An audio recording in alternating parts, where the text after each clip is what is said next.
Hello, blessed people! Ay, KZ Diaries pala ito.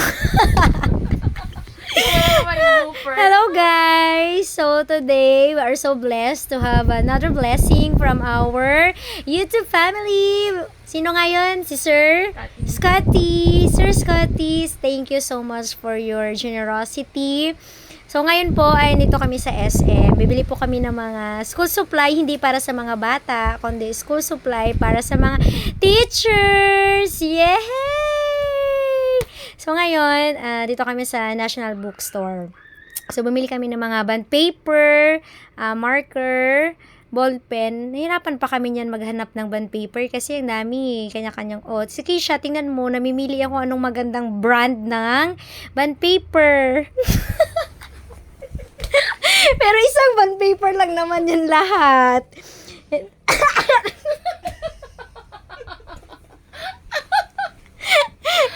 So, ayan nga, yan na. Nakapili na siya. So, yan na yung napili niyang bond paper.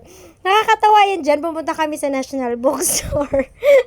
Na mali yung resibo namin. So, tawa-tawa na lang tayo dito. Wala na silbi yung vlog natin. So, yan. Hindi ko alam kung nakailang bond paper sila nabili. Wala kasi ako dyan nung namili sila. Tapos yung listahan na iwan pa sa school. So, wala talaga. Disaster talaga yun dyan. Pero hindi nga. Thank you, Sir Scotty. Kasi dahil sa'yo, hanggang ngayon may nagkagawit pa kaming bond paper. Kahit nakailang beses kami magkamali. Marami pa kaming extra bond paper. Sa uulitin. Oh, di ba? Pakit-kit na nga ambag ni Zingy dyan. Wala talaga siyang ambag dyan eh, kundi pakit lang. Ayan. So, ewan ko kung nakapili na sila. Ay, nakapili na yan. So, yan yung bond papers, Sir Scotty, ah. Count it if tama yung sa budget na binigay mo. Okay. Hindi actually, yan. Ito na naman, ambag ni Zinky. Puro na lang paganda-ganda. Pakit pa. Palabas-labas ng dimple niya. So, nung nakabili na kami, ano din kami nito eh. Ang mahal na pala ng bilihin, actually. And hindi kami nakabali ng we didn't buy a extension because we are short in money. Sobrang mahal kasi yung nabili. Kasi naman bumili ng ballpen, G-Tech, isang box. Ang sa listahan dun ay 4 lang. Isang box yung binili niya. Excuse me, hindi kayo na naman. So, itong babaeng to, napakaganda nito. Kasi hindi ko alam kung anong pinapagsasabi niya ni mga butterfly, yung mga pinagsasabi dyan na. Nangangarap, wala namang jowa yan. So, yun. After nyan, na-check namin, na mali pala yung yung resibo. Kasi bumili kami ng correction tape. Ang nakalagay, 4 lang binili namin. Nakalagay doon, 1.8. So, nung binilikan namin, hindi na binalik yung pera sa amin. Kailangan lang namin daw, namin bumili ng new item. O, di ba? Narinig ko si Ma'am Alarcon. May coach ako dito. Ayan. Yan yung correction tape. Yan lang binili namin. Tapos, ang ending, 1.8 yung nakalagay doon. Tapos dito si Zinky, kunwari pa namili ng ballpen, ang pinili naman G-Tech na napakamahal. Isang box. Sir, doon talaga napunta yung pera mo sa G-Tech. May kwenta ba ito lang? Walang natin. May kwenta ba ito? Sorry guys. Kung wala inasa ni Zinky kasi sa akin. Wala akong Ikaw ba naman 7 minutes kang magsasalita dito? Hindi ko na alam sasabihin. Ulit-ulit lang naman yung video niya. Sa ballpen lang naman at saka sa bond paper.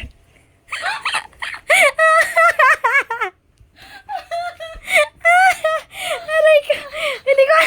Hindi ko alam kung ma-upload to or hindi.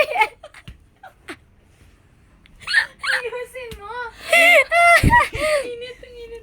Kasi naman tingnan mo, paano ko i-vlog to? Kasi puro ballpen lang. Ballpen, bond paper. Tapos mukha ni Zinky. Paano ko i-vlog to? Nataga mo isa. So, sana guys, naiintindihan niyo yung vlog namin today. So, ang pinaka-vlog lang naman namin dito, binigyan kami ni Sir Scotty ng pambili ng school supplies. Bumili kami sa National Bookstore. Tapos, kumain lang kami after nyan. O, di ba? Feeling mayaman kami dyan. O, kunwari, dami naming dala-dala. O, pak. Sino kayo dyan? kayo dyan ng mga madam. Yeah, ganap na ganap si mga lord ko na. Pera mo yun, be. Pero nyo yan. Thank you, Sir Scotty, ha. We really appreciate it. Yung ballpen, tinago ko talaga sa kanila yun. Hindi ko na sila bibigyan. Ayan, oh, wala. O, Tessie, ano ba vlog ko? Mukha na naman ni Sinky nagpapakyut. Sana sasabihin ko, ito si Sinky. Oh, wala na. So, yun lang. Ito, oh. Naghahanap kami dyan ng makakain. Oh, Sinky na naman. So, kumain kami sa Manam. Actually, ang sarap ng food dyan. Kaya nga parang pag pumupunta kami ng SM, dyan yung binabalik-balikan namin. Kaya sabi ni Zinky, tara na, magmanam na. O, tapos, the next day na to. So, the next day, hinati-hati na namin. Siyempre, para wala lamangan, dapat fair-fair. Hindi pwedeng lamang si Zinky dito. Sa ganda lang. Sa ganda lang lamang yan sa amin. Sa boses na rin, syempre. Bigyan na lang natin. Kasi siya yung nagla-live lagi eh. Pangit naman nagawa natin siya ng, di ba? Pangit naman nagawa natin siya ng role dyan. O, ako dito, upo-upo lang. Syempre, si Zinky ang boss dyan. Siya yung magdo-donate dyan. Pero sa isip ko niyan, hindi pwedeng si Zinky ang lamang. Dapat ako. So, ang kinuha ko dyan yung isang box ng G-Tech. Tinago ko. Binigyan ko sila tag isa-isa. Tapos yung the rest, akin na. Andun, hindi nila alam kung saan yun.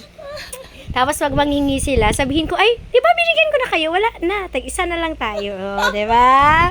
Utak ba gamitin, o, di ba? Yan, pinakita ni Zinky lang yan para para patunayan na bumili talaga siya. Pero ang totoo niyan, binulsan ni Zinky yung pera. Joke lang. Thank you, Sir Scotty. Thank you so much. We love you. O, di ba?